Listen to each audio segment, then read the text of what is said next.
Hello and welcome to the Plant Paradigm Podcast, where we have inspiring conversations with amazing individuals from all around the world and look for ways to create a clean, green and sustainable future for us, the planet and all beings. I'm your host, Tom Simak, an athlete and fellow plant eater who strives to optimize every living ecosystem. Passionate about looking after this beautiful floating rock we call home and all the lovely creatures that dwell among it. Just before we get into today's episode, I want to give a quick shout out to every single one of you who leave a review, whether that's on Apple iTunes or Spotify, or even leave comments and subscribe to our YouTube channel. I really appreciate it. I see and read every single one of you. If you haven't had the chance to leave a review just yet, the link to do so is in the show notes and I muchly appreciate it. And for those who haven't heard of or don't know yet, we do have a monthly mailing list. Just head over to theplantparadigm.com and sign up to the newsletter there. Now on to today's guest, Erin Sharoni. Erin is a prime example of a 21st century jack of all trades. Notice the change in theme music? Yeah, that's one of Erin's tracks through her second life as a DJ known as Yale. She was a TV host for CBS and NBC for a few years, is a chief product officer at FOXO Technologies, has a master's in biology from Harvard Medical School, where she received the Dean's List Academic Achievement Award. On the plant side of things, she's on the advisory board of Animal Save Movement and a volunteer at her local Humane Society shelter. That's about half of the things that Erin does. I won't even touch on her work as a whole in the music industry or her sports career.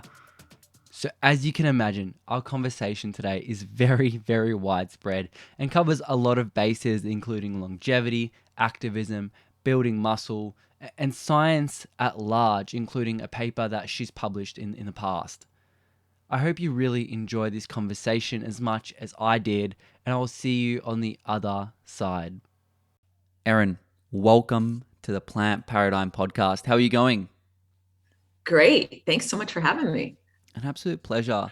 Look, when I came across you and I was doing my research, you're actually one of the hardest guests to do a bio for because I felt like you were just everywhere. I'm like, you're going to take up like 6 minutes of the intro.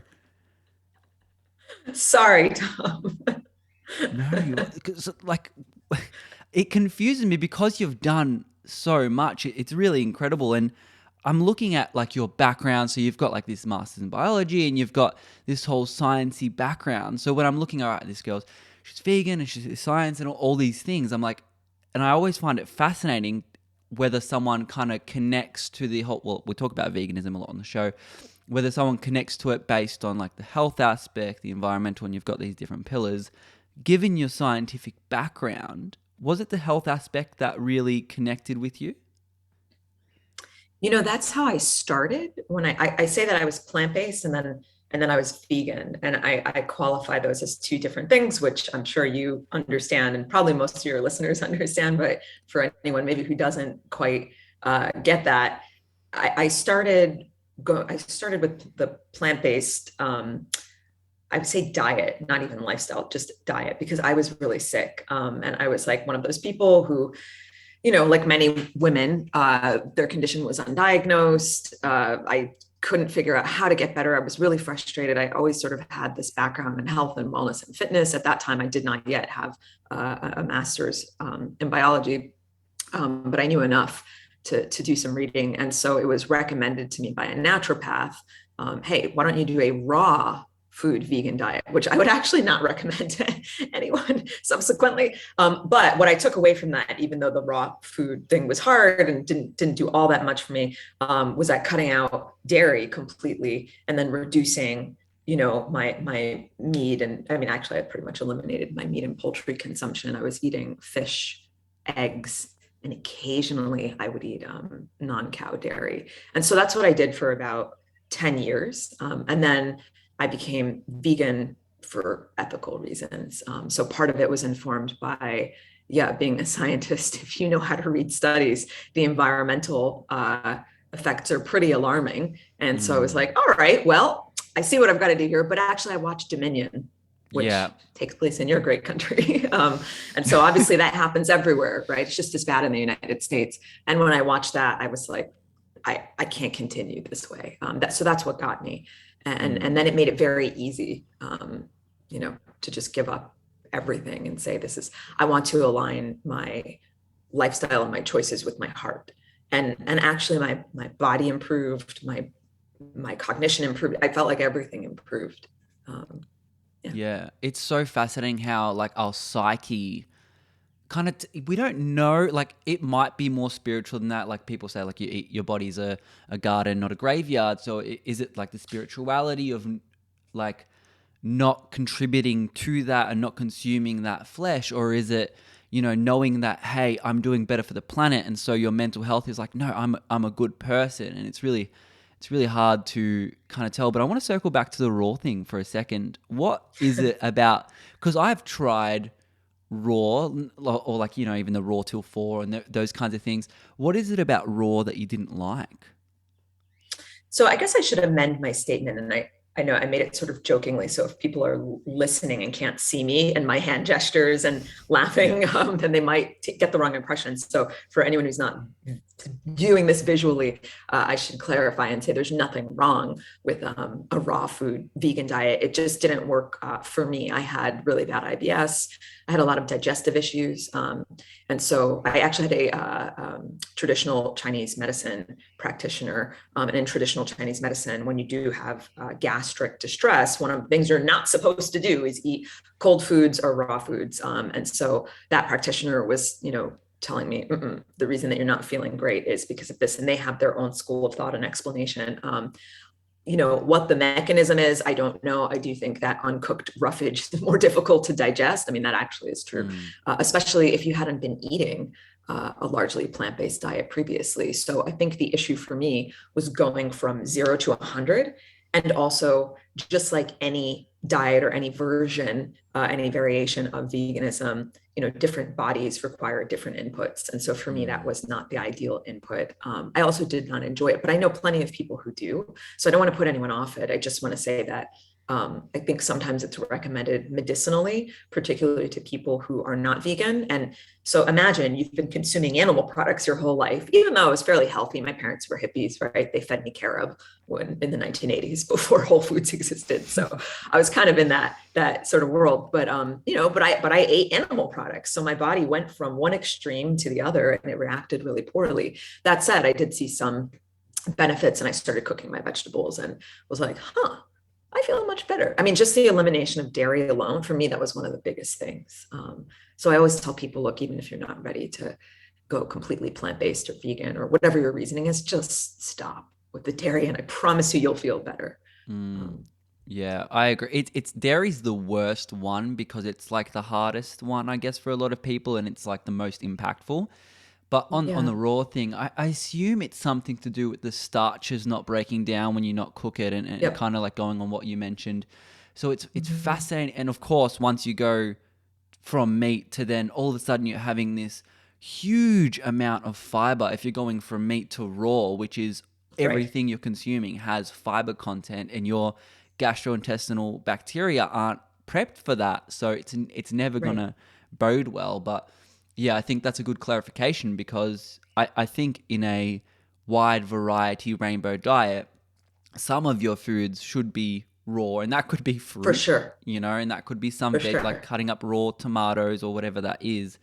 I think it's always good, obviously. And having done more research now, I'm sure you would agree. Yeah, it is good to have a varied rainbow diet of raw and That's a very good clarification. And yeah, I'm speaking about, me coming at this 12 years ago when, I didn't like most people, I didn't have the education, and I was going off of, stuff I'd read on the internet or maybe a podcast or two, or what some naturopath told me. And so I really wasn't sure. And that's the experience that a lot of people have when they're trying to make better choices for their bodies, which is why I'm so glad there's people like you putting this kind of information out there, because unfortunately, I think what happens is people are really well-intentioned. Most people want to live in, an intentional way, and they want to live ethically, and they want to heal their bodies. And then when they explore avenues to do that, they get all this different information, some of which is is great, and some of which is not backed by peer-reviewed science. And unfortunately, it gets delivered much in the same way. And so people have the best intentions, right, to heal themselves or to eat what they think is an ideal diet. And then they've got individuals who I will not name on this podcast going around very loudly telling them, no, you should only eat meat. Right? So We've named them before. Don't worry. We're over 100 episodes in. We've named them all at this stage. No, I find that point really fascinating. Recently, like we talk about all the different, like you're an activist obviously at heart, and we'll talk about all the different things you do a bit later on, but I always talk about how there's 100 ways to be an activist. And recently I've been trying something very, very sneaky. There's a lot of these, and I'm using the quotes, naturopaths and wellness experts, and a lot of them are, I think, well-meaning. I think like 99%, like you said, are well-meaning. There's that 1% who happen to have a large platform and audience and whatever it may be, because everyone loves to hear good things about their bad habits. And all I do, because I see it shared on these naturopathic websites. I saw one the other day, like ghee is good and all fat butter and all these things. And I see that posted on their website, and everyone's commenting like, yeah, I love my ghee and blah, blah, blah. And all I do is I just comment, hey, do you have any peer-reviewed science that actually says this is actually the fact? And right. I've actually commented like 15 times now. I've only tried this recently. I've never had a response yet. But the point to commenting that is I hope someone else reads that and be like, wait a second, there's no reference here. They're just posting this fancy infographic they made on Canva, and they think they're professionals. So I think it's interesting that we should be, or not interesting, but I think it's good that we question everything in kind of the modern society age. Absolutely. I mean, it's the access to information is the double-edged sword, right? You have this abundant access and this vast amount of information, but then the flip side to that is that it's very hard for most people to parse out what's true and what's not. And I actually think that the individuals seeking the information are generally well-intentioned, and the individuals purveying the information are generally well-intentioned. Even the people who I really disagree with the exception of a few who really should know better, who I think should have their medical licenses revoked, but that's another conversation. But, most of them I think do mean well. They think that they're giving, solid advice. But with stuff like promotion of, eating vast quantities of ghee, for instance, my dad was in that camp. So my dad doesn't really eat very, very many animal products at all, but he had this ghee problem. And so I think at one point some naturopath told him, oh, if you want to heal the skin on your legs, you need to eat ghee. I think that's what happened. So he went down this path, and he was like making his own ghee. And there was like if he listens to this, he's going to laugh. There was like, he had this special setup on his stove to sort of clarify the butter. And I was like, what are you doing? And he was having all these back problems. And, but I think part of it, now he no longer consumes it, and his back got better. And I told him it's because he stopped clogging, the major artery that is affected by those things. And he said, no, I think it was some other stuff. But regardless, I think a lot of times it's confirmation of the positive, right? So people want to believe that consuming meat and dairy in vast quantities is okay for them because it tastes good to most people, and because that's what they're used to, right? So you're indoctrinated into this culture from the minute you're born, because we live in a carnist society. And then most folks are addicted to these foods. And so if they come across some school of thought that tells them, oh, actually, this stuff is really good for you, then they're going to go, cool, I'm going to subscribe to that school of thought because it's easier. And the brain doesn't like to make change. So I think that's part of it as well. It's confirmation bias. Our brain yeah, that's right. And our brain is so funny like that. The confirmation bias is really, well, to use your words again, it's a double-edged sword. It really is, because it takes, I think, a dissection of ego in a certain light to kind of admit that you're wrong. Or especially if you look at most people who let's say eat meat in abundance, and potentially even they believe this is the healthier choice. And a lot of people would have been doing that for 15, 20, 25, 30 years or more. Imagine admitting, or what it takes to admit that, wait a second, what I've been doing for X amount of years has been wrong. Like, that is incredibly difficult. It's also why I think when people are confronted with the visual and auditory realities of, what you see in Dominion, Earthlings, or, Mm. I'm on the board of Animal Save Movement, any of the videos that we post, right? There are there's tons of that content. I think that people either go one of two ways, right? Most folks are shocked and don't want to look at it, so they look away. But I think you can either lean into it and say, oh my God, this is horrific. I never want to be a part of this. I don't want to contribute to the suffering. And then you sort of sit there and feel bad about all the suffering that you did contribute to previously. But if you're lucky, you kind of get past that and you find a community and you kind of process it. And then there's the flip side, which I also understand, which is people being very resistant to it because it would require them to acknowledge that they were willing participants in this horror show, right? And no one is, or at least I shouldn't say no one, but I am certainly not judging anyone for the choices they make in a society that condones those choices. That's normalized. That's what we grow up with. So when people are like, oh, do you have any regrets about going vegan? I always say, yeah, that I didn't do it sooner, but you can't beat yourself up over the choices you made previously. I mean, sometimes I still make mistakes where I don't realize something I've consumed may have had an animal product. What am I going to do? Be upset about it and, let it distract me for a week? No. So I think you have to acknowledge that we're all part of this system, and the best thing you can do is work to change the system rather than berate yourself or feel really bad for your participation in it, because nobody's perfect. No, that's right. That's why, like, the saying that proliferates my mind is, we don't need a few perfect vegans. We need a lot of imperfect people making ethical choices. Yeah. Exactly. Yeah. So, on the back of all this, given your background and your experience, how would you kind of break down, whether you're talking to a fellow plant-based eater or someone who's potentially plant curious, how a plant-based diet or lifestyle actually affects the body? Well, I would tell them to go to PubMed and start searching for plant-based longevity and take a look at all the meta-analyses. There's a couple of good ones. I actually didn't pull them up before the show, but I'm sure your listeners are savvy enough to check it out. But there's a few that came out within the past 2 years. One very good one out of Harvard. I think it was the end of 2020.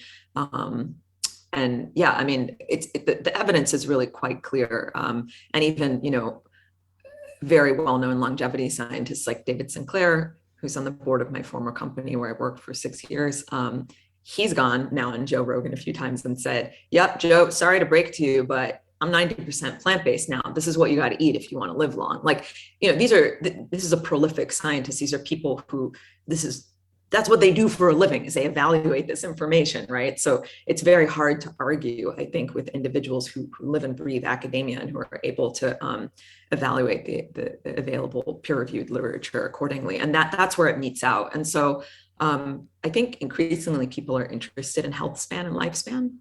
And when they ask me about that, because my day job, I work with longevity, right? The first thing I tell them they can do to make a difference 3 times a day is switch to a predominantly plant-based diet. So I'm of the opinion that, like, whatever gets people to make that choice is great. I don't care if it's rational or not. If you just care about the environment, I met this one guy who told me, well, I don't really, I saw Dominion, didn't faze me. And I was like, huh? And he said, but I love trail running, and what we're doing to the environment is terrible. So I want to protect, the mountains and the streams and all these things I see when I'm on my trail runs. And to me personally, I sort of was like, wow, really? That's what resonates? Like, of course I want to protect those things too, but seeing the horror of how animals are treated, to me, is like by far and away the worst. However, I keep coming across more and more people who that just doesn't do it for them. And the health thing doesn't really do it for them, and the environment does, or the health thing does it for them and they don't care about the environment. And I'm just kind of like, look, the animals don't care why you become vegan. So just do it, So I guess to answer your question, that was circuitous, but I guess that's to say I try and poke around to find first what people care about and then lead them there that way. Because what motivates me or you may not motivate everybody else. And like you said, we're trying to get to a world of imperfect vegans, right? That's what we need. So I think being very careful about not making people feel bad, not pushing them away or shutting them down letting them ask questions and maybe even letting them try and poke holes. Like Earthling Ed does the best job of that ever, right? And you can see that he's fairly successful when he does break through to someone. So that's sort of my approach. Yeah, I love that. I mean, you mentioned longevity. It's something that you're definitely passionate about and super informed on. In my understanding, look, I've read David's book and all these things, and look at longevity studies. When we're looking at the plant-based diet, we know, and we've spoken on this show a lot about how it reduces chronic illnesses such as heart disease, which is our number one killer. Is that where the foundation is on how a plant-based diet affects longevity, or are there other pillars and avenues that it kind of affects? So I'm not sure that the mechanistic workings have been specifically defined in terms of eating a predominantly whole, we should say whole food plant-based diet, because it's not just any plant-based diet, does X and therefore Y and Z, right? So we know it does these different things that you're referring to. We know that it can help remediate cardiovascular disease. There's evidence that it can help, prevent or stem the progression of cancer. Those kinds of things have been looked at. I think that if you want to think about it, from a sort of cellular perspective, and David Sinclair talks about this concept of hormesis, right? He always says, eat stressed plants, because that's going to help you as well. And so I work with epigenetics, and so that's the expression of your genetic code. And so I am imagining that there's also effects that the plant-based diet has on how that works, and certainly it affects the activation of different genes, which, to your point, may then affect the development or not of cardiovascular disease, or the development or not of cancer. So I don't know off the top of my head of any particular studies looking at a plant-based diet activating a tumor suppressor gene, but I would imagine that might be something to look at, and probably has been looked at already. So I think it's more of an entourage effect. It's not necessarily any one specific thing. And I also do believe, and this is not very scientific, but when you're living your life consuming in a way that is less damaging to the environment and to other sentient creatures, I feel like you'll probably do less damage to yourself. And that is not scientifically validated. That is a very woo-woo statement, but it is just something that I personally believe. And so I will put my neck out there and say that. But I do believe like begets like, and so if you're participating in a system of violence, how do you think that's going to affect your body, whether it's the energetic body or psychologically? If anyone watches how these animals are treated, and furthermore, how these products are produced, what kind of an effect would that have on you? I mean, this is, I guess it's a bit of a slippery slope, because the danger is that there's always this counter argument of, oh, well, what about then a small farm where you just have your one cow? And so, I mean, my response to that is, really, is that what you're doing? Because that's not sustainable, and almost nobody on this planet does that. And yes, we can leave the Maasai tribes alone, sure, that's what they do, we're not talking about them, we're talking about the industrialized, the developed world, and that's the part of the world that can make those changes, and the people who contribute the least to the damage that we're causing are the people who suffer the most, right? So I mean, you say it's very woo-woo, but any physicist or astronomer or even the scientists at large know that really we're just vibrating molecules and atoms. And while this might never be proven, and science likes to be very black and white, but unfortunately life is as grey as it gets, we'll never be able to prove, hey, this pig was suffering, its vibration is a little bit different. And we know that your body at a mechanistic and cellular level responds differently when you're happy, when you're sad, when you're angry, when you're depressed. Sure. Through different productions of hormones, the way your metabolism works, all these mechanisms are so particular, and little things can really make drastic changes. So we'll never be able to prove how a person, let's say, feels after, let's say, consuming a pig that has been tortured and terrified its whole life compared to a pig who was happy, died of natural causes. We'll never be able to say that, but we can assume that it. Let's take a different spin to it. We can assume that everyone would be happier knowing that they consumed, say, an animal that lived a great life. However, that's not possible, so why bother? That Right. kind of way. But science can't prove anything, and that's crap. But we have to just operate at our best level, and we know we don't want to be eating things that are terrified and mutilated and all these different things. Absolutely. And, I would imagine certainly that a pig that's lived its whole life the way that most pigs do live their whole lives and in the current industrial farming system, or even a pig that lives on, people say free range, which is really quite a misnomer, and that's a whole other conversation. But let's say there was a pig that was running around freely and it was enjoying its life with its friends and it was rolling around in the mud and it had a great time, and then you sent it off to the abattoir, the slaughterhouse. That pig is going to die in fear. It is a horrific situation. We know that the pigs raised in factory farms go to the same place and meet the same end as the pigs that were running around in a field. And so anyway, you have that rush of adrenaline, you have those, the hormones that the pig is feeling at that moment. And so then you're consuming that. But it's sort of why I don't love the health argument for veganism. And actually, gosh, what's his name? Joey Carbstrong, the activist. I love him. He's awesome. And he always says, look, you want to eat yourself to death with donuts? I don't care, man. Like, that's not what I'm going after. And I respect that position.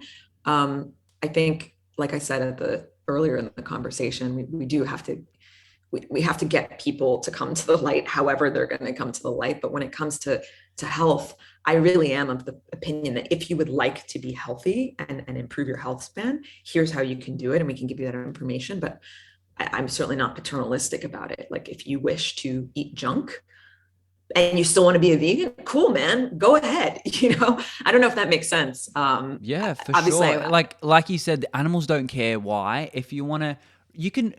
Let's say people who eat a high animal diet, you're consuming a lot of saturated fat, and it's shown, generally speaking, if you eat 80%, at least 80% plants, probably going to be better off Mediterranean style diets. But if you eat a high animal saturated fat cholesterol diet, that's shown to be not beneficial to your health. So if you want to crap on your health, you don't need animals for that. You can do that with a vegan diet. Is essentially where you're going with that. That's right. And because I think the general sense, the sense of the general public's mind, and my mom had even made this comment to me, kind of unaware, about a year ago, is that the idea that vegan diets are equivalent to healthy diets, and we know that that's not true, right? And so I remember going to some pub around Christmas time, with her, and there was no food for me to eat there. So, like any vegan, I just ordered French fries, because what else was I going to have? And the fries came and she looked at me very annoyed and said, well, those aren't vegan. Those aren't healthy. And I was like, they're just potatoes, Mom. That's what a vegan diet is. So she had this misconception as well, that I was doing this solely for health, which in many ways I am. But because there's an ethical angle to it, sure, I'll eat something unhealthy. It's, I think it's definitely something that we have to work to correct, so that people understand what the diet actually is, but also that it is an ideology. It's not a diet. For sure. There is that definite line now that's becoming a lot more publicized now, kind of which category or camp do you sit in, vegan or plant-based, or whole foods plant-based, or mostly, or what's that term, flexitarian, or whatever that is. And they're all got their different ideologies and lifestyles. But I want to circle back to longevity for a second, obviously taking advantage of your knowledge here. When we're looking at the plant-based diet, a lot of the time it is actually beneficial, and the mechanistic way of that, of course, hasn't been fully proved, but we do know that it reduces inflammation. Yep. Now, I'm not sure of this, but how exactly does inflammation affect aging? Is that how it works? Yeah, there's actually a term called inflammaging even. So, Oh, wow. yeah, so you can Google that one. I mean, inflammation is at the root of so much disease, right? And one example of how aging and inflammation are correlated is that as you age, I don't know if you're familiar with the concept of cellular senescence, if you know what that is. Please If explain. not, cool. So this is a antagonistic pleiotropic effect. And what that means is that something that benefits the organism when it's younger, like up to reproductive years and sort of through its good fertile years is not beneficial to the organism past the so-called expiration date. Mm-hmm. And so I say that because senescence is very important. It's a process of cell cycle arrest. So, you constantly have these rogue cells, right? And you don't want them to proliferate at any given moment. There can be a cancer cell developing, right? Because you have broken DNA or you have, something gets mismatched, so to speak, right? Because your cells are constantly dividing. And so it's sort of a stopgap measure. And so what happens is, and I'm giving a very crude high level example here, but as the cells are proliferating, and there's a limit to that, by the way, called the Hayflick limit, but the cell cycle will be arrested if there's damage. And that's a protective measure, because you don't want something damaged to keep proliferating or you'll end up with cancer. Yeah. And so that's very beneficial to the organism through its reproductive years. The problem is that after your reproductive years, and that's like sort of a gray line, but let's say it's past reproductive years, you accumulate more and more senescent cells. And so when it arrests the cell and it stops proliferating, the cell just sits there. It's called like a zombie cell. So it's no longer proliferating, but what it does while it's sitting there is it starts to secrete the stuff called SASP, senescence associated secretory phenotype. So they're these cytokines, which are inflammatory, right? These inflammatory chemicals, and it's giving off these signals, and it causes neighboring cells to then senesce, right? And so now you can see how that becomes a bit of a runaway train. Mm-hmm. And so that's why there's this whole field in aging therapeutics called senolytics, where they are attempting to develop something to either stop the senescent process to some degree or to ablate the senescent cells, meaning clear them out so that they're not sitting there in this zombie state secreting bad chemical signals and screwing up all the other cells. So that's a very high level example. And so, that's inflammatory, right? That's an inflammatory situation that it's creating. And so that's one example of, as you're aging, it's like a positive feedback loop, right? It's sort of that runaway train, kind of like the carbon cycle, where it just is reinforcing itself. So that's one example.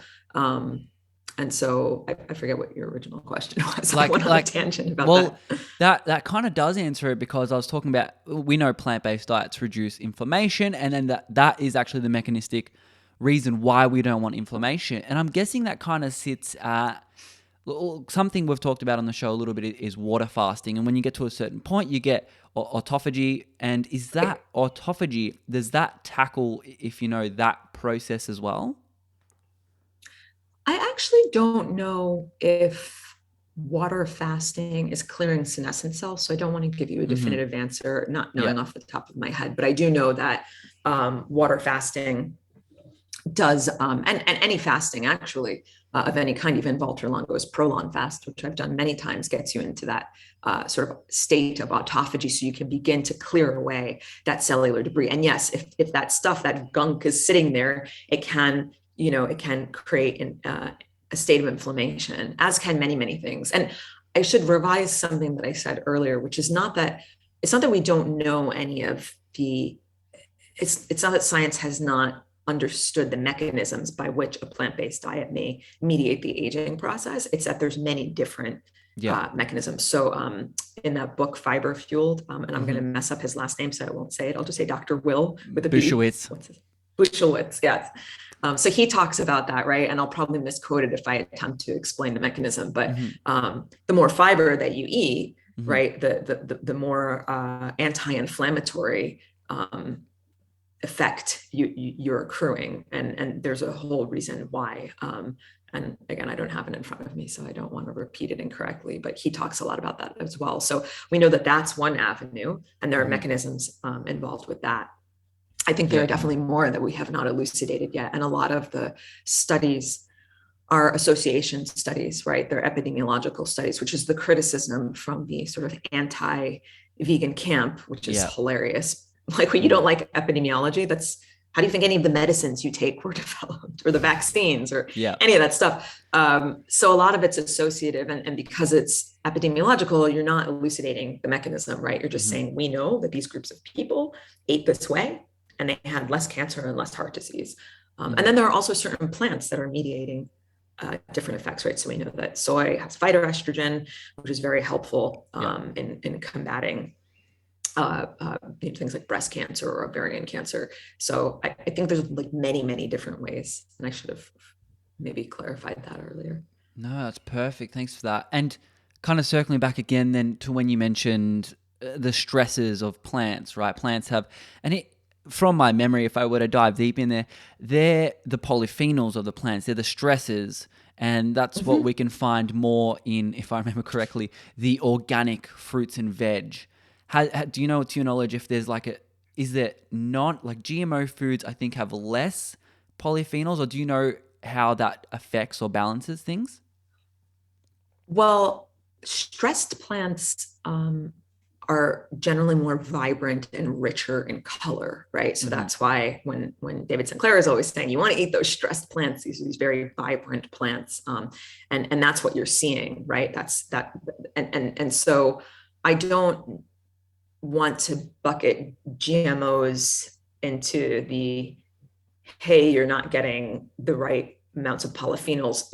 The issue with GMOs, in my perspective, is not that they're genetically modified. It's that they're genetically modified to withstand horrific chemicals. So glyphosate is the problem. The fact that the plant is genetically engineered, in my opinion, is not the problem. So there's a bit of a, not a misnomer, but a misconception there, where people are vilifying the plant itself. And I don't know, and maybe there's additional research saying, yes, when you modify the plant in this way, it's no longer as healthy. But if that plant is being exposed to all these toxins, right, then how, that's obviously going to affect the plant, and then going to affect you when you eat it. Not just because the glyphosate may be sitting on the surface, or whatever other fungicide or herbicide, but also because it could be affecting the expression of the plant's genes, and what kind of chemical signals the plant gives off itself. So yeah, you may be right.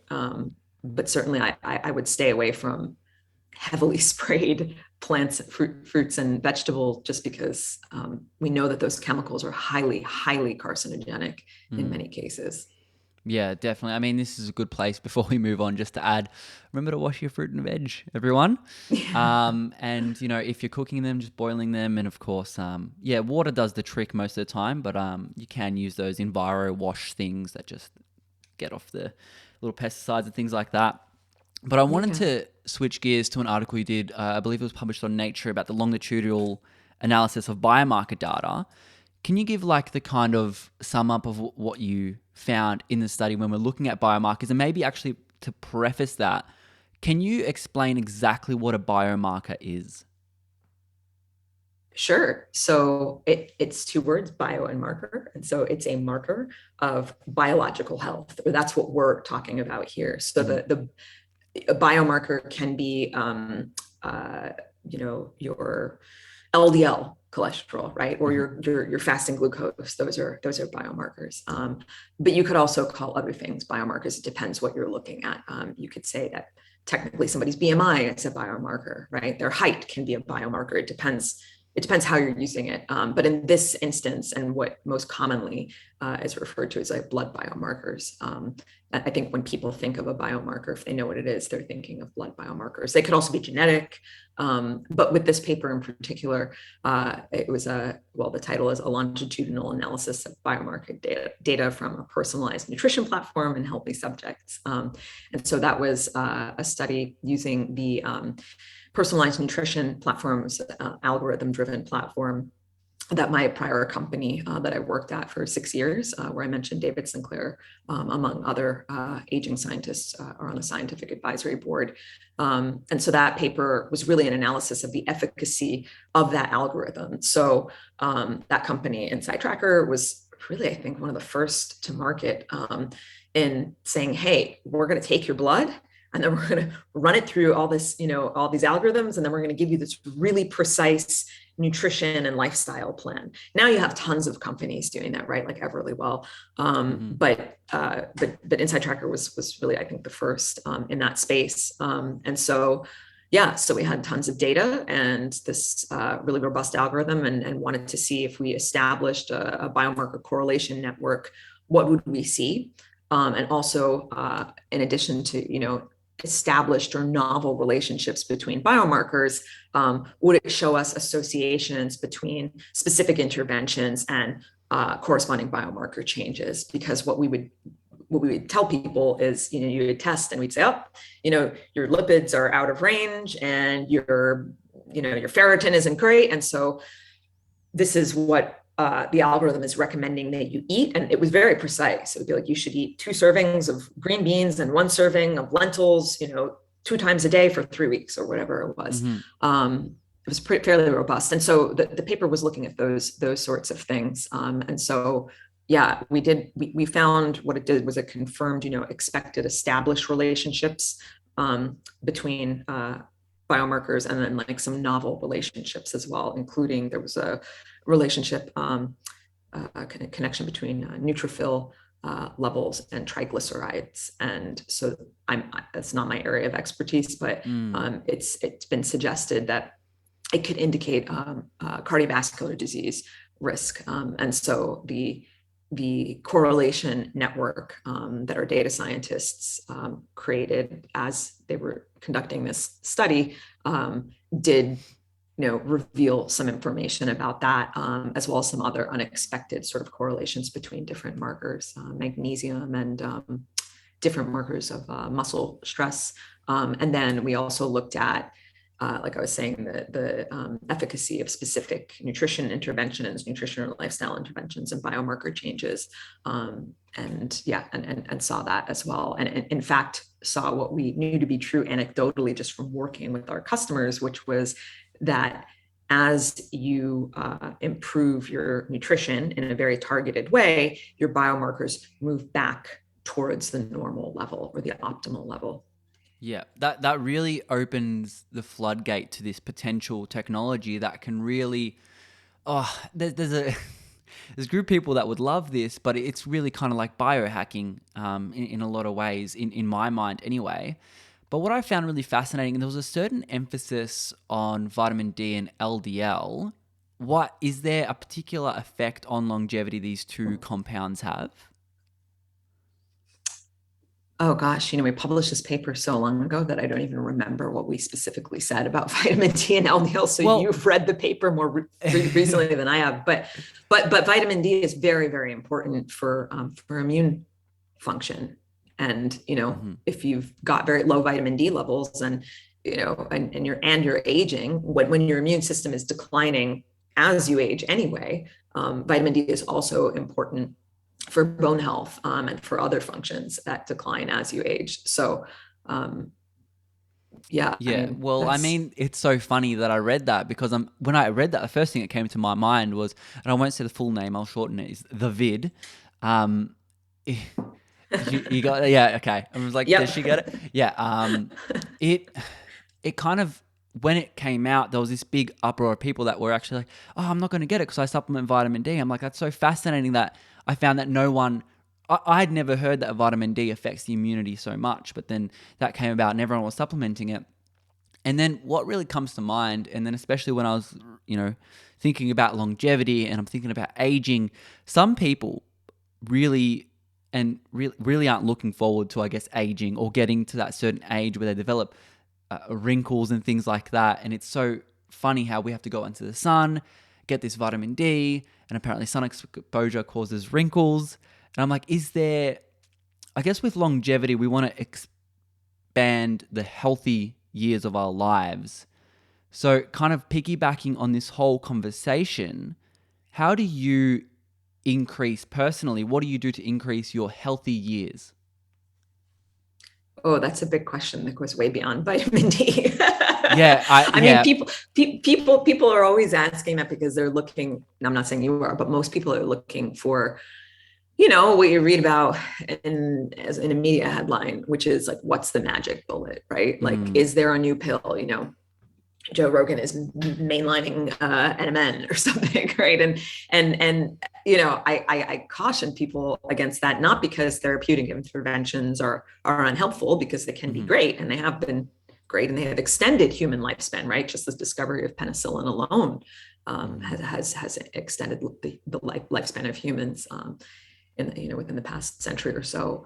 And so it's not about, at least at this point, until we get real precise with CRISPR or something, and even then I'm skeptical, it's not about one single thing, right? And so that's why when folks say, well, how can you increase your healthy years? And David talks about this a lot in his book as well. It's an entourage effect of things, but also if you look at the healthiest long-lived populations, it's a number of things, right? It's your diet, it's quality sleep, it's movement. So we know, we're very familiar with the fact that the more you sit, the earlier you die, right? It's not even just about exercise. It's like get up and move. Relationships, that's something people really don't talk about. We're in an epidemic of loneliness and isolation way before the vid, as you call it, way before that just made it worse. We think that being connected to people through screens is enough, and it's not. So, I think it'll be very interesting to do retrospective studies in the future and look back and say, what helped the people who were born from, I'm pulling out a number here, 1975 onward, right? What helped them live longer, if we'll live very long at all, who knows?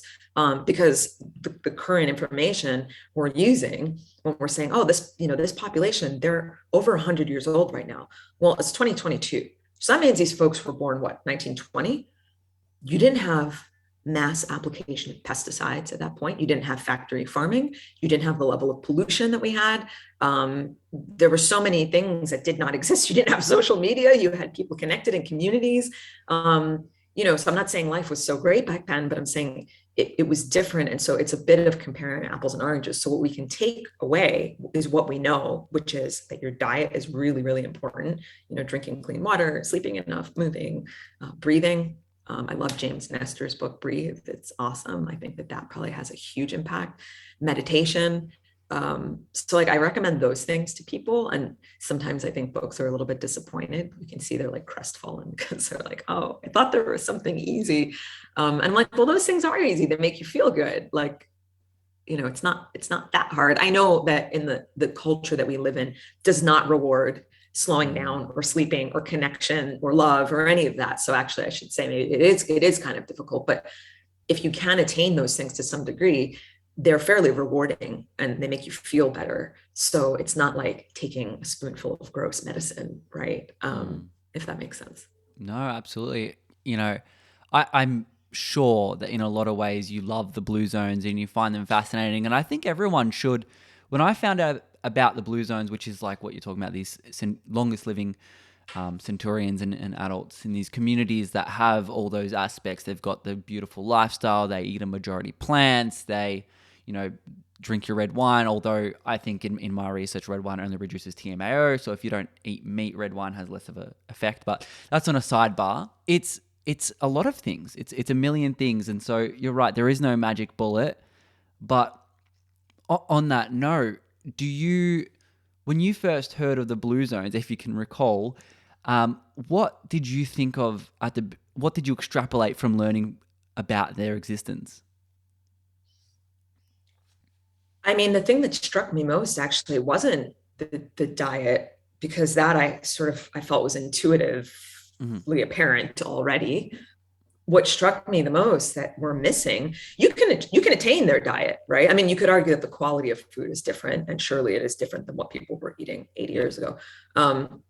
But the thing that is hardest to attain, I will say this as someone living in a city, is the connection and love and rich relationships where you physically touch people, not, the text. And I'm totally going to butcher this, and you could probably Google it and find the study, but there was a study, I think a couple of years ago, where these psychologists looked at the effect of somebody saying to you in a room, not like this, like we're on Zoom now, but face to face in a room, I love you. And then they had people text I love you. And I believe they had individuals hooked up to all sorts of devices, maybe EEGs and ECGs, and they were measuring lots of biomarkers, right? How is the brain responding? What chemical signal is happening? How is the heart responding? Mm. And when they texted the words, I love you, the recipient did not respond at all in the way that they did when the person verbalized it in front of them. So back to your point of like, it's not woo-woo science. We just, our scientific paradigm does not currently allow us to see and explain certain things. And that to me is very interesting. And that tells me we can't achieve exactly what the blue zones achieved if that is the case, unless we really start making change in how we connect with each other. So I think most disease, the root of disease, as my dad always says, is this illusion of the root of suffering is this illusion of separateness, right? So if disease is dis-ease, and it is a state of suffering, this idea that we're separate from each other, from the animals, from the plants, from everything, like that's the cause of the suffering, right? All the Zen Buddhist masters talk about that. That's not new. And so I think that's what my greatest takeaway from the Blue Zones work was, wow, these people have a community.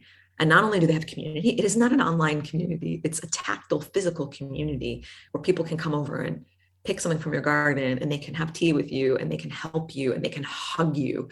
And that's why I think we have seen so much damage from the past 2 years. And I'm not here to criticize specific interventions or be pro lockdown or anti lockdown. I'm just saying that regardless of whether or not you agree with that, the fact is that there is consequence to that. Now you might argue the consequence of not doing that is that everybody could have died of the virus, right? Okay, so there's that as well. And I'm not here to debate that one way or the other, but I think it's really damaging. Like we don't know the level of damage that's caused yet, but keeping people locked away inside, that is not helping your lifespan. I mean, and for sure, getting sick and dying of a virus also doesn't help your lifespan. So I'm not suggesting we should have done nothing. But we do have to recognize that even before the pandemic, that was a big problem. And that's something that generations past never had that issue, not chronically like we do. It's so, I don't know, I'm not even sure what the word is, that it's just crazy that there's so many different avenues and we are trained to want this magic bullet. I'm not sure where that came from exactly, that we want this one thing, the one pill or one rule that is just the mecca, like the top. And it kind of goes to show, like when we're looking at community and connection, which is something that was damaged well before the virus, I'm fascinated or interested to find out what that actually affects you at an internal level. So let's say I see someone on the street litter and I'm like, man, that is so far from my values. You would never see me in a million years throw something on the ground and not take responsibility for that, because I know that litter then can go into the ocean, that can end up in the Philippines and affect someone's backyard and neighborhood, and that pollution then affects their life. And there's a big circle and equal and opposite response to everything you do. And so when we're looking at these relationships with other people, it's like, I wonder if we start to repair these relationships, say with your friends, with your family, have a better connection, and that makes you feel better internally, and then you watch Dominion and you're like, I feel connected now because I understand I am happy. So I would want to wish that upon other beings. I would want to wish that upon the planet. I would wish that upon anyone. And so if you're suffering inside because you don't have this connection or whatever that may be, and you see these animals suffering, it's like, no, that's okay. They suffer. I'm suffering. You suffer. Like, why do I have to be alone in my suffering? And so I think that is this potential for this incredible cycle that if we make one person happy, that makes all the difference in the world. And that speaks completely opposite to that whole thing, vegans cop this. What difference does one person make? Well, all the freaking difference.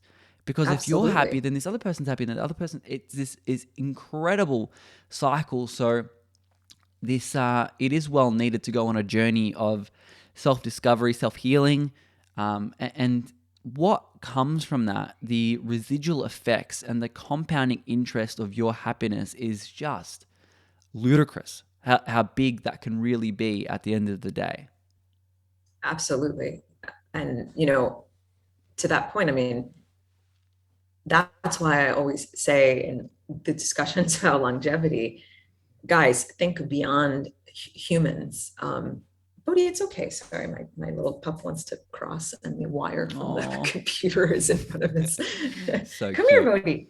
Bodhi. You might see him one by. Yeah, but I mean, look, it's all connected, right? So when people talk about what can they do to increase their health span, I'm like, well, you can do these things, but humans, I think, have no shot at improving their health span, true quality of lifespan, if they don't heal their relationship, not just with themselves and with other humans, but with the animals and the environment.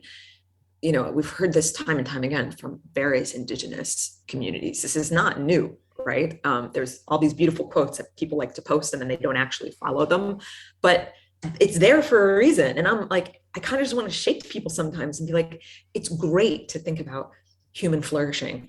And in my work in bioethics, at Harvard Medical School, right, it's largely driven by this idea of human flourishing and all these wonderful conversations that we have about justice and, you know, how things are structured and how can we advance human flourishing without harming others. And I'm always like, yes, and how can we expand that sphere of consideration to other sentient beings? Because I believe animals do have moral status, but also even if you were just completely selfish and you only cared about your own lifespan, you can't achieve it in a vacuum.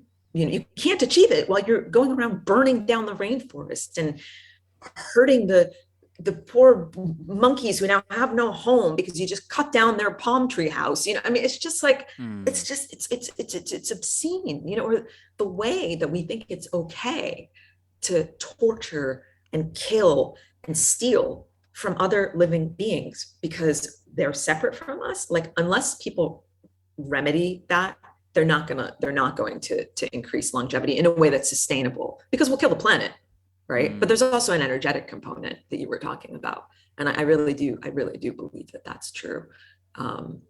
People who are unhappy don't live as long. That is scientifically proven. There's studies on that. Look at the people who are forced to work in these industries, whether it's in a slaughterhouse or a factory farm, or whether it's in, you know, the palm oil groves or fields, whatever they're called. I mean, those people are exploited, they're powerless, they're marginalized, they're dealing with violence and toxicity all the time. What kind of life is that? That doesn't work. You can't say that everyone is not entitled to flourishing. So when you start to create that separation, I think you destroy any opportunity for truly sustainable, prolonged health span.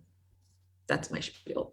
Yeah, I love it. And if knowing that your unhappiness alone causes you to live less, if that's not incentive enough for you to be happier, I'm not sure what is. Because people, you know, if you don't care about animals, surely at a certain level you care about yourself. And exactly, you know, if you want to live longer, just be happy.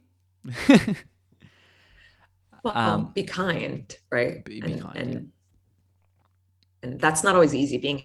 I wouldn't want to tell people you just have to be happy, because so many people are suffering from depression and anxiety, and it's you know, it's physiological. Many times it's not people's fault. It's the food they eat. There are genetic components. It's the fact that, as we discussed, they don't live in strong communities.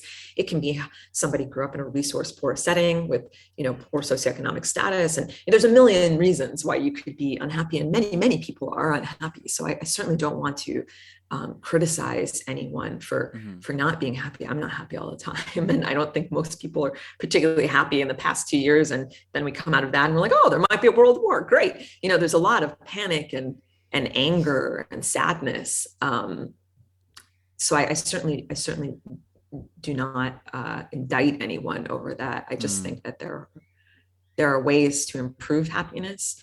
And that includes what you put into your body 3 times a day, how you take care of your body, and how you interact with other individuals. And those individuals include non-humans as well. Yeah, that's a really good clarification. Thanks for that.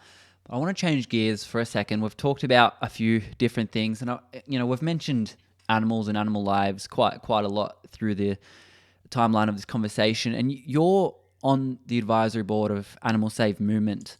There's a few questions I have on that. Firstly, people, I think, listening to this would generally be familiar with Animal Save Movement or sister branches like the Climate Save Movement and the Youth Climate Save Movement and all of that.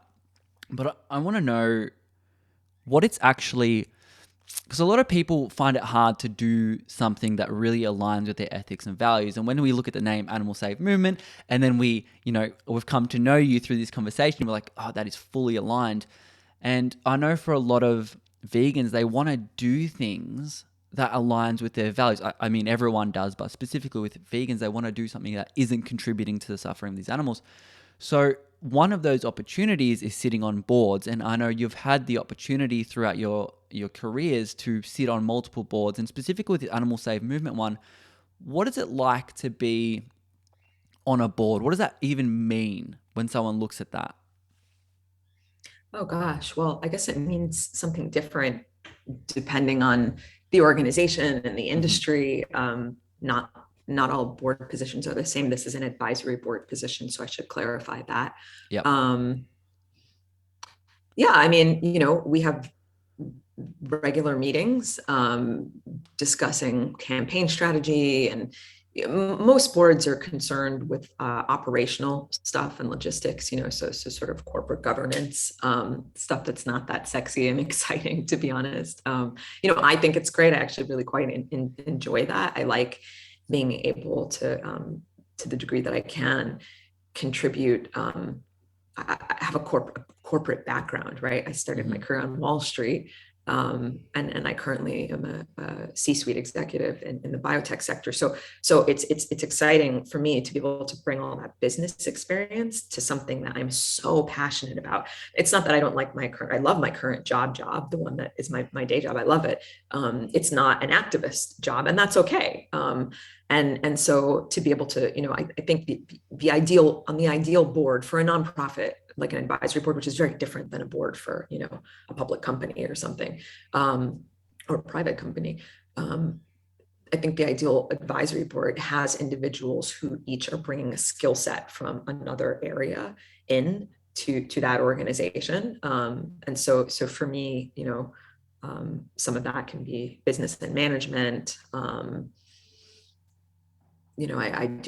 the chief product officer is my current role. So thinking about product and the user experience, right? You can translate that also to a very large international NGO like the Save Movement as well, which has many, many arms and is a very complex organization, which makes it exciting because the opportunity for impact is really broad. But Anita Krines, our founder, when she founded it, specifically wanted to have all these little individual chapters. She could speak to this much better than I can, but she based it off of Cesar Chavez's work with the farmers, and did not want, this one big sort of corporate glob at the top telling everyone else what to do, right? She's like, no, we need to empower this sort of grassroots activism. And so that's how the Save Movement does it. That's not how every NGO does it. And that's totally cool. Everyone has their own means and their own way of getting there. I mean, it just makes me happy to be able to be involved in any capacity, whether it's like helping think of campaign ideas or,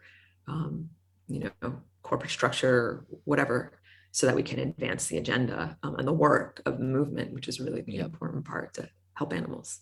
I mean, what I'd love to know on the back of that is really taking advantage of your experience there to kind of give some advice to someone who is aligned with the vegan values. How can someone, or what is the easiest way for them to get involved within the activist field in whatever industry or field they want to be in?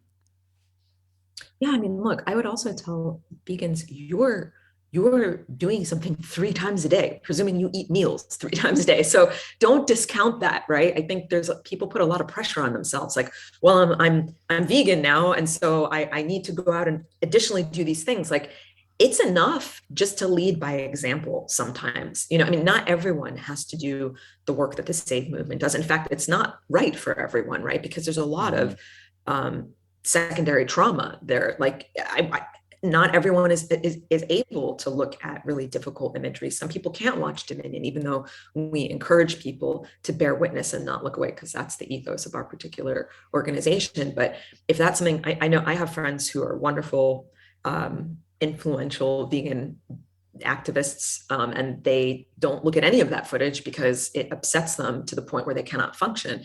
And you shouldn't expose yourself to that. You already know it. If you don't want to, don't do it. And so I think the best advice is, first of all, don't be so hard on yourself. But second of all, and recognize that you're making a difference. Second of all, lead by example. Before I became an ethical vegan, I had this two friends, they're a couple, and they're like literally the most, I always say this in every interview, they're like physically beautiful. Like they're a gorgeous, beautiful couple. They look like, like the traditional Instagram couple. They're just beautiful. And they're also beautiful humans with beautiful hearts. And they're vegan. And,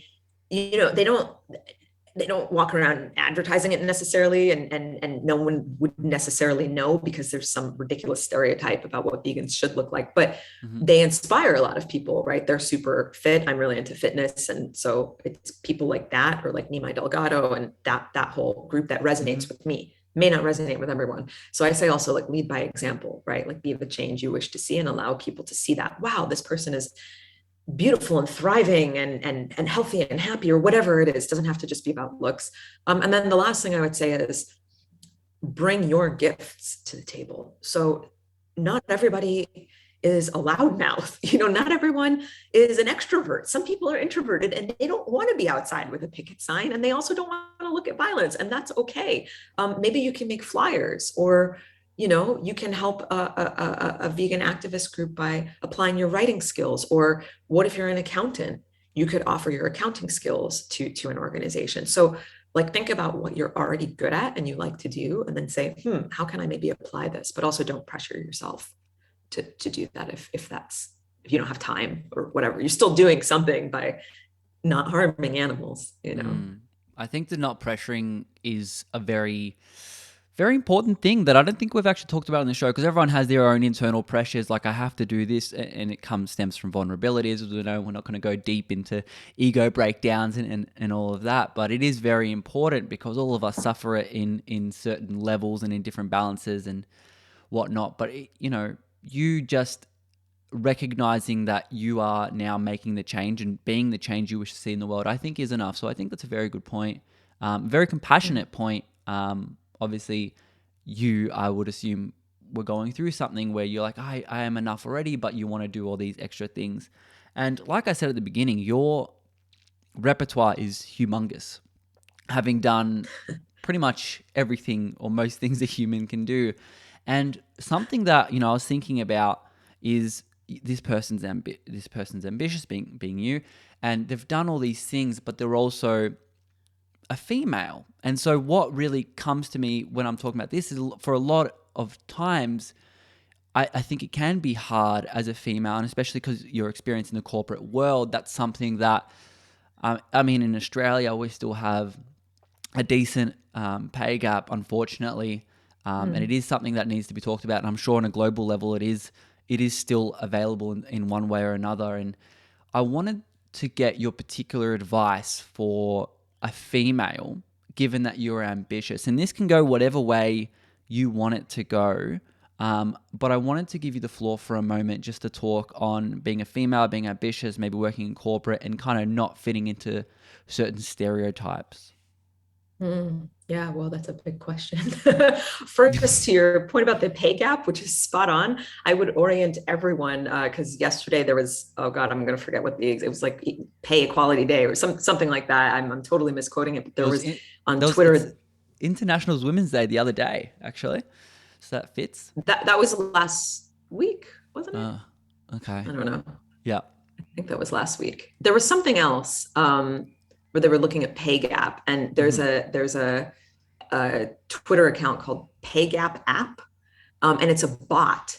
And what they were doing all day yesterday was like they I think if a company hashtag, was it international? I thought International Women's Day was a week or two ago. maybe it was Women's Day in America, and then it was the international one yesterday, whatever it was, there was a hashtag that was going around.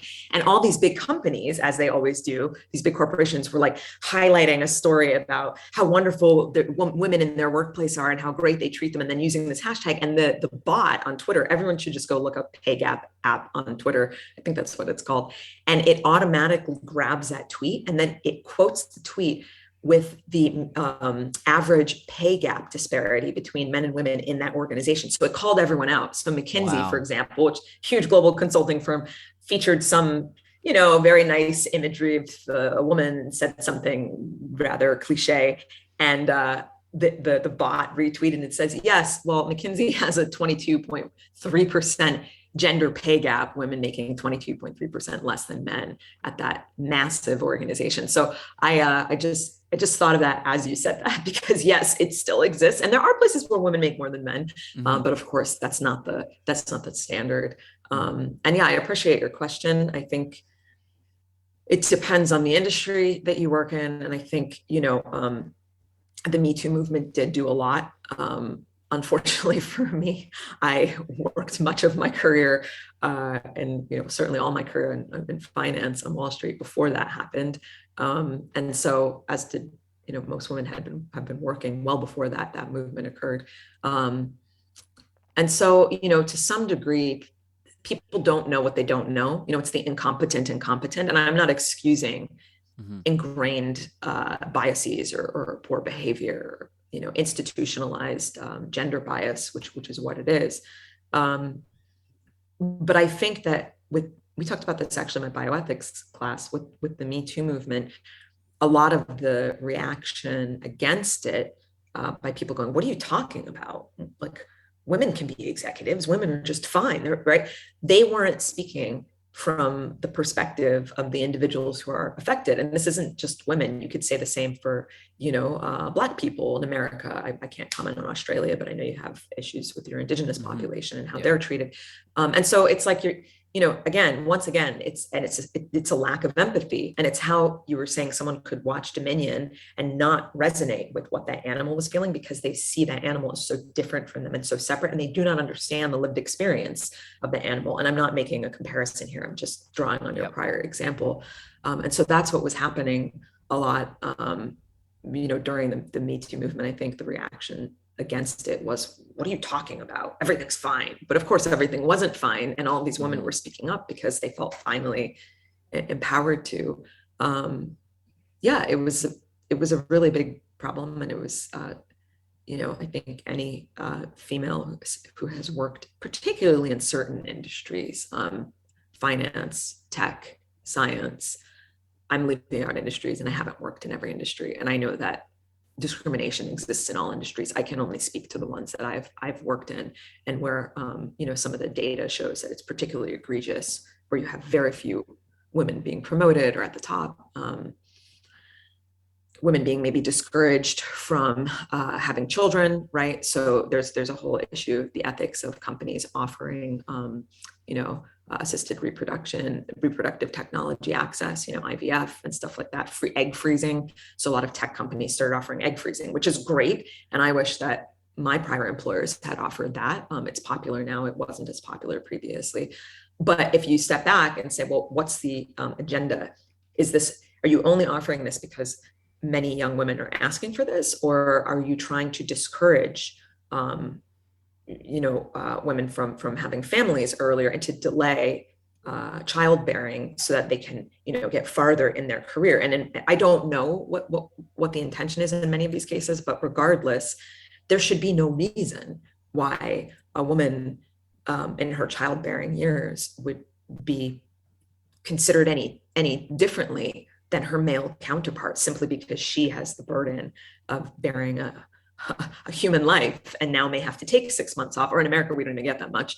That to me is the issue that we need to address, is why is that seen as a bad thing? And why are men in America not given much time off to spend with their families? So again, it sort of goes back to that idea of love and connection. And when you don't value connectivity, then why would you value, people spending time with their families?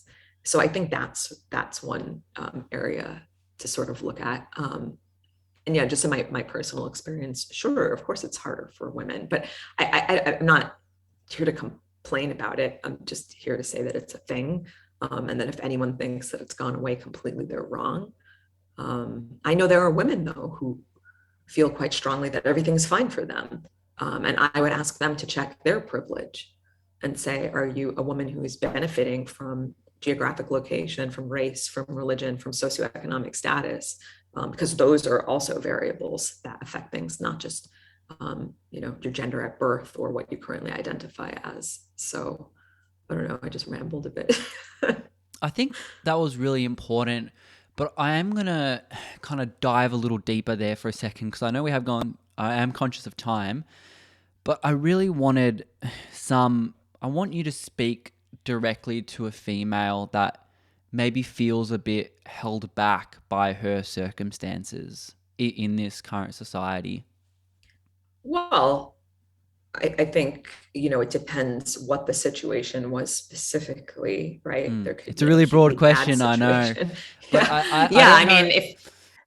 if they're being harassed, then they should, go to their HR department, and there's a legal recourse there. They can press legal action. I think it really depends on exactly in what way. If it's just generally that you feel the opportunities are not there for you, look, there are many women's groups in different industries. So finding yourself a mentor, aligning with groups that promote women in various sectors, lots of those exist, which is wonderful. So like, never underestimate the power of networking. Men do it all the time. They just don't always need men's groups, although sometimes I think there are men's groups, and I don't want to discount the issues men face as well too, like little boys in Western society are raised a certain way, and that doesn't always net out really very well, that you have to suppress your emotions and not be sensitive. It's BS, right? So I don't want to discount that either, but for a woman in her career at any stage, I think, who has a desire to get ahead and doesn't feel that she has the resources around her, maybe doesn't have a mentor, doesn't have a supportive boss, there's not supportive structure at her company, I would suggest leveraging all of the the digital tools we were just complaining about, LinkedIn, and there's tons of meetup groups and stuff like that. I know that sounds sort of trite, but I actually think it's really important.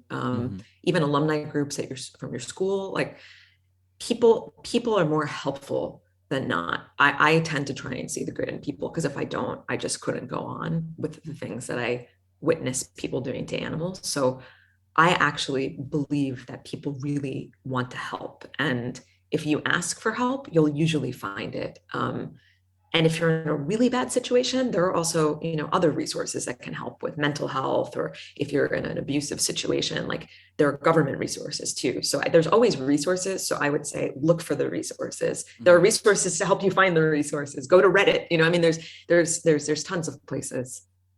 Yep. Now I want to take one more question before we wrap it up.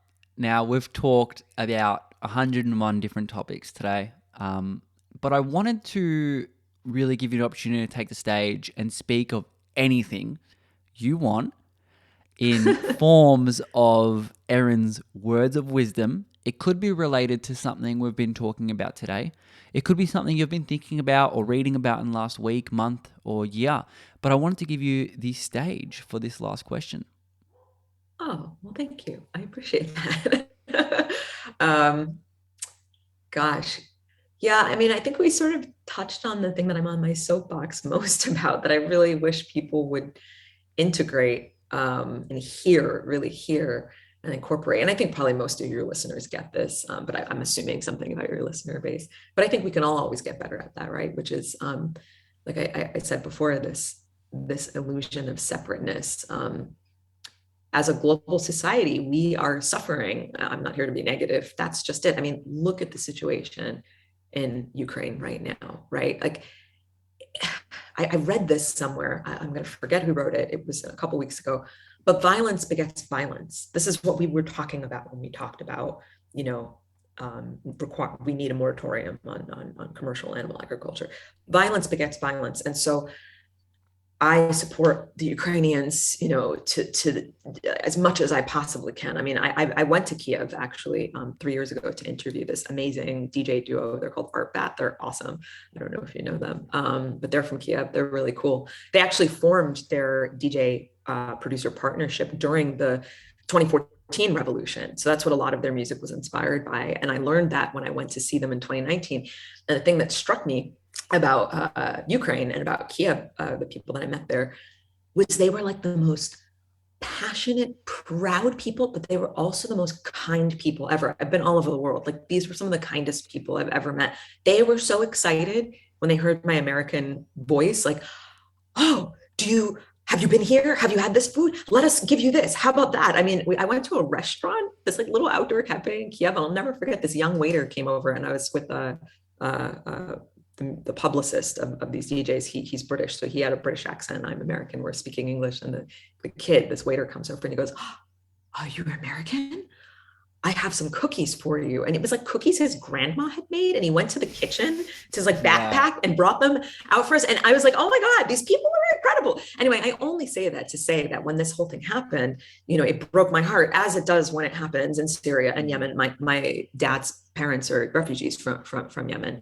And it's very sad that we have not talked about that at all, but that's another conversation. I don't think relativism is helpful here.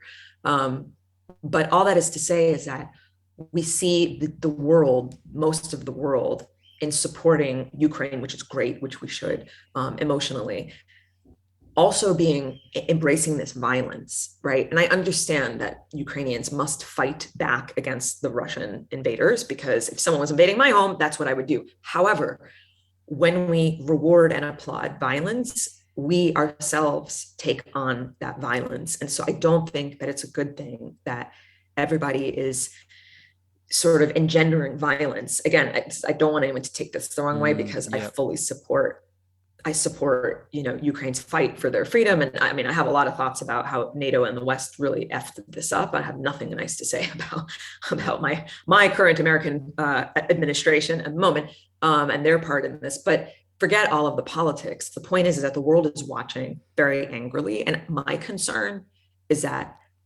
when you start separating, you see it with people saying, oh, screw the Russians, send the ruble to the ground. I'm like, well, first of all, you're just hurting these poor, regular Russian people. I have a lot of friends over there. Like, they're nice people. They don't support this crap. This one psychopath and a few oligarchs and whatever. So the point being is, like, it's not okay what's happening there, but it's also not okay to continue to separate and be violent. And like, that's the thing. Ever since I was small, I never liked violence. Like, I remember being very physically upset by it, which is probably why I'm vegan now.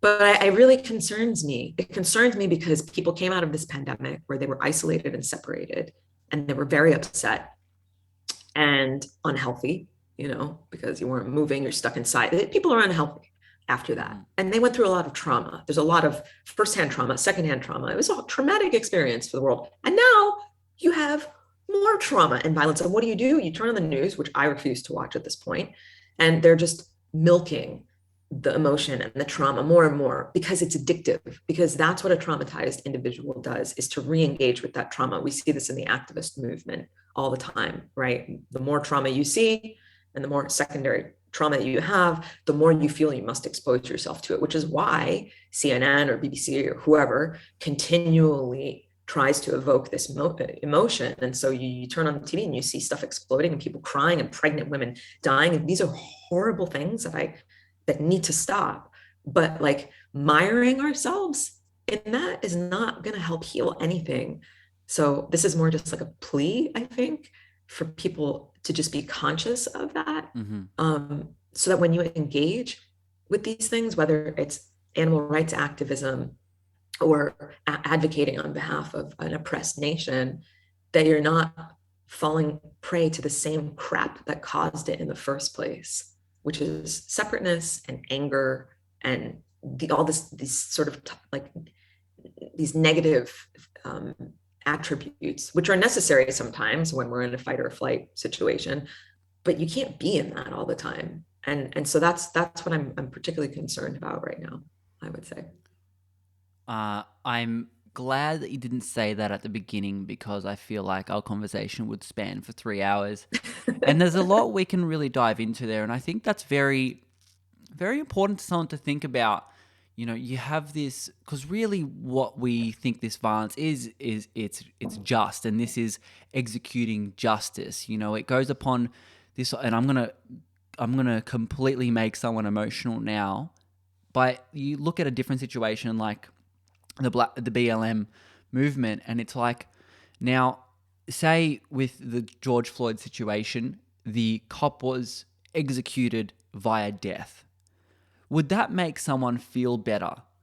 Now, you could argue both sides. Someone puts this, say, yes, that's justice, the other side saying not. But either way, you've fueled violence with violence. So I think that's a very fascinating perspective, and someone should everyone, including myself, should definitely be thinking about whether, you know, what the slippery slope really is.